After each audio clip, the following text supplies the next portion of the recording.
Mendadak dirumahkan dan tidak diperbolehkan mengajar, ratusan guru honorer di Asahan, Sumatera Utara berunjuk rasa di depan kantor Bupati Asahan. Para guru honorer menuntut pertanggungjawaban Bupati Asahan.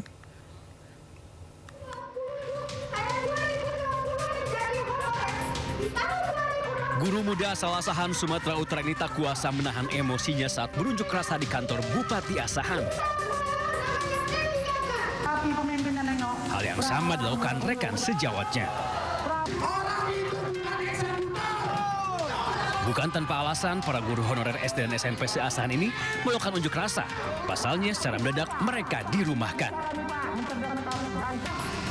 Alasannya data para guru honorer ini telah dihapus dari data pokok pendidikan atau Dapodik, sehingga mereka tidak diperbolehkan kembali mengajar. Selain itu muncul kebijakan baru yang melarang keberadaan guru honorer mengajar di sekolah. Para guru honorer ini pun menuntut pertanggungjawaban dari Bupati Asahan. Ini akan kita pertanyakan ke kita, oke? Pak Kadis nanti hari ini ya diperintahkan Pak Bupati untuk membawa aspirasi saudara-saudara guru Pak Guru untuk ke Kementerian Pendidikan. Dalam tuntutannya, para guru honorer ini juga berharap pemerintah dapat mengangkat para guru honorer menjadi P3K paruh waktu. Dari Asahan, Sumatera Utara, Ulil Amri, iNews melaporkan. Pengumpulan informasi terkait kasus meninggalnya seorang anak di Kabupaten Ngada saat ini sudah dilakukan. Bersumber dari media sosial, anggota DPR RI Komisi 13 diinformasikan laporan hasil asesmen dari pemerintah Kabupaten Ngada mulai dipublikasikan. Dari pengumpulan informasi didapat fakta dan data mengenai korban dan keluarga korban, di mana disoroti bahwa kasus ini tak terlepas dari persoalan kemiskinan mendasar yang diperparah oleh data yang tidak akurat dan tidak terintegrasi. Dari hasil pengumpulan data diketahui suami ibu korban merantau ke Kalimantan sejak 10 tahun lalu dan tidak pernah memberikan nafkah. Sehari-hari ibu korban bekerja sebagai buruh tani dan pekerja serabutan dengan penghasilan Rp50.000 per hari dan dalam satu minggu hanya bekerja 1-2 hari.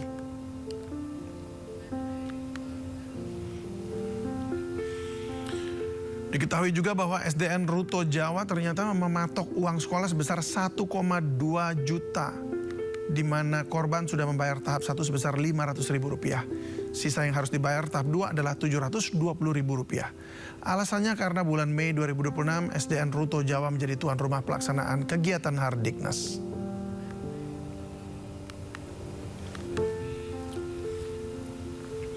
Keluarga korban sebenarnya menjadi penerima BLTS Kesra sebesar Rp300.000 per bulan dengan total Rp900.000. Namun bantuan tersebut sebelumnya tidak dapat dicairkan terkendala dokumen kependudukan yang belum sinkron dengan domisili yang bersangkutan. Pasca peristiwa saat ini proses dokumen pengajuan bantuan sosial sudah selesai dibantu pemerintah daerah.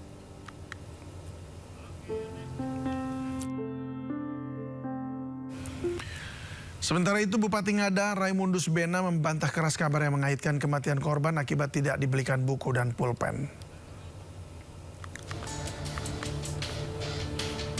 Bupati Ngada Raimundus Bena mengatakan, perlu saya tegaskan informasi itu tidak tepat, motif bunuh diri bukan karena buku atau pulpen. Pemerintah akan menelusuri penyebaran informasi keliru tersebut. Raimundus mengatakan pemerintah daerah akan berkoordinasi dengan kepolisian untuk menelusuri sumber penyebaran informasi keliru itu. Ia menilai narasi yang tidak akurat berpotensi menimbulkan kesalahpahaman dan memperburuk situasi.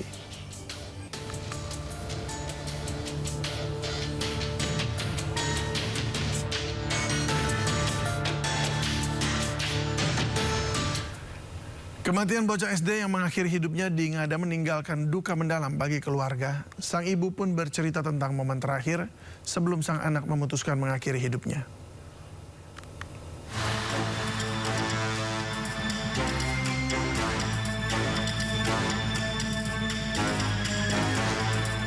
Duka menyelimuti keluarga usai kematian tragis YA. Bocah SD yang mengakhiri hidup di pohon cengkeh belakang rumah neneknya di Ngada, Nusa Tenggara Timur. Maria Goretti TA, sang ibu, begitu kehilangan anak bungsunya yang sehari-hari selalu ceria. Di hari kejadian, menurut Maria, YA mengeluh pusing tak mau berangkat sekolah. Namun khawatir tertinggal pelajaran, sang ibu memintanya tetap masuk sekolah dan mengantar dengan ojek. Tak disangka siang harinya Maria menerima kabar duka anaknya telah tewas. Pagi itu mengantar ke sekolah, saya bilang ke sekolah, dia bilang anak saya terima ke sekolah, saya kepala pusing.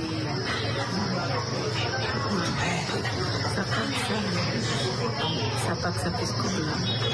Nanti di sekolah kalau kau rasa bagaimana, kau izin guru pulang. Begitu.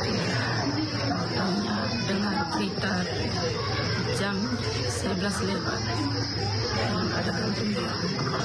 Yang hari Senin itu dia hanya tanya itu PIP saja. Ini masa punya PIP itu bagaimana terima. Tidak ada ganggu saya, ya uang banyak. Saya tahu dari mana. Itu yang mama terima, saya bilang tidak. Itu PIP belum terima, saya minta keterangan dulu dari desa baru saya kembali ke atas. Sampai kembali ke atas. Mau begitu, masa punya uang sekolah belum lunas. Ya kalau tahap pertama itu sudah lunas. Nanti saat terima PIP itu baru langsung potong itu punya uang sekolah. Di sekolah, YA merupakan murid yang pintar. Ironis, karena kesulitan ekonomi tak mampu membeli buku, YA nekat mengakhiri hidup. Sejak ayahnya yang merantau ke Kalimantan tak kunjung pulang, bungsu dari 5 saudara ini kerap membantu neneknya berjualan sayur, ubi, dan kayu bakar. Dari Ngada, Joni Nura, iNews melaporkan.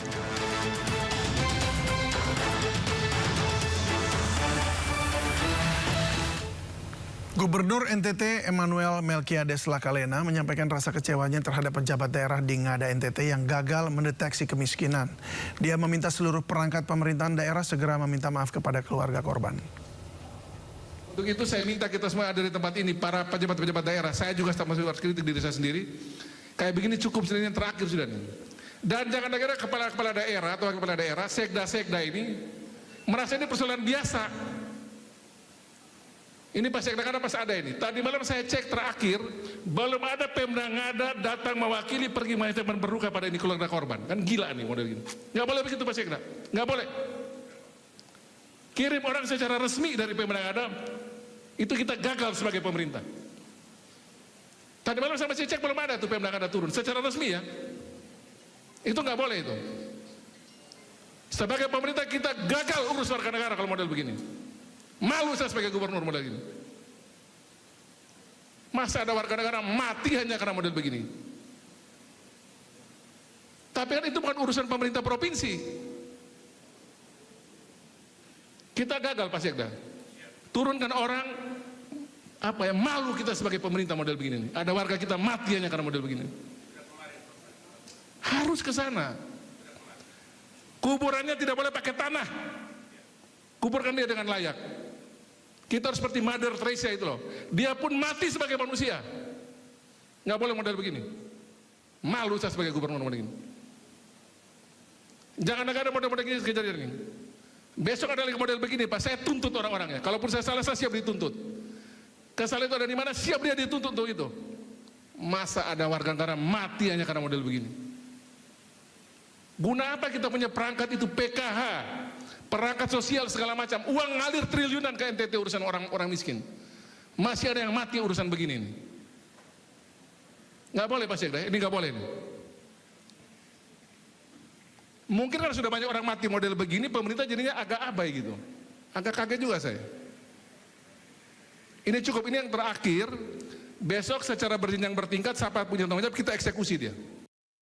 Sebelumnya seorang anak kelas 4 SD mengakhiri hidupnya di Nusa Tenggara Timur akibat tidak mampu membeli buku dan pena. Dalam olah TKP, korban menuliskan sepucuk surat perpisahan kepada ibunya.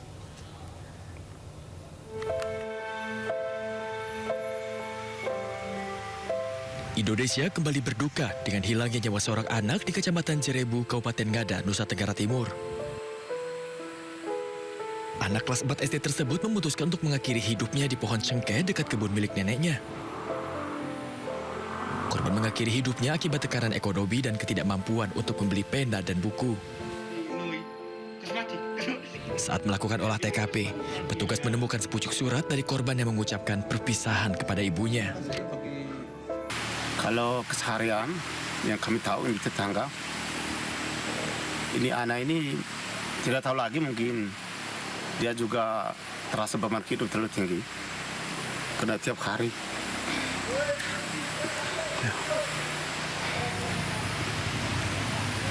Dia pulang sekolah itu lapar.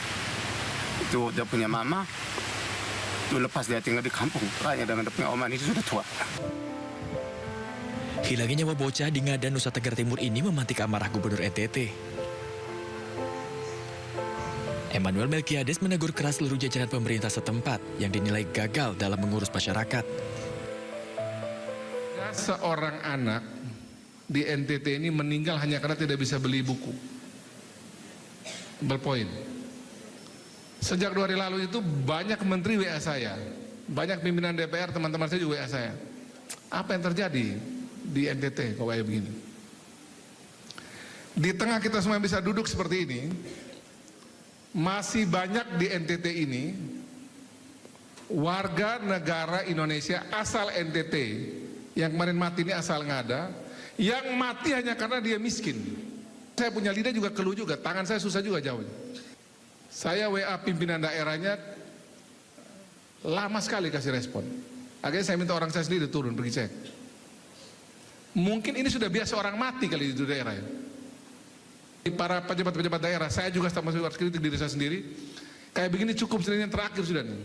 Dan jangan kira kepala daerah atau kepala daerah, sekda ini merasa ini persoalan biasa. Ini pas sekda kan pas ada ini. Tadi malam saya cek terakhir, belum ada Pemda Ngada datang mewakili pergi menyampaikan berduka pada ini keluarga korban. Kan gila nih model gini. Nggak boleh begitu Pak Sekda, nggak boleh. Kirim orang secara resmi dari Pemda Ngada, itu kita gagal sebagai pemerintah. Tadi malam saya masih cek belum ada tuh Pemda Ngada turun secara resmi ya. Itu nggak boleh itu. Sebagai pemerintah kita gagal urus warga negara kalau model begini. Malu saya sebagai gubernur model ini. Adanya kasus ini menjadi tamparan keras bagi berbagai pihak, khususnya pemerintah, untuk dapat memperhatikan masyarakatnya.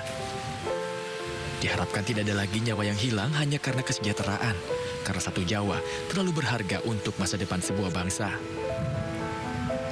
Tim Liputan, iNews melaporkan.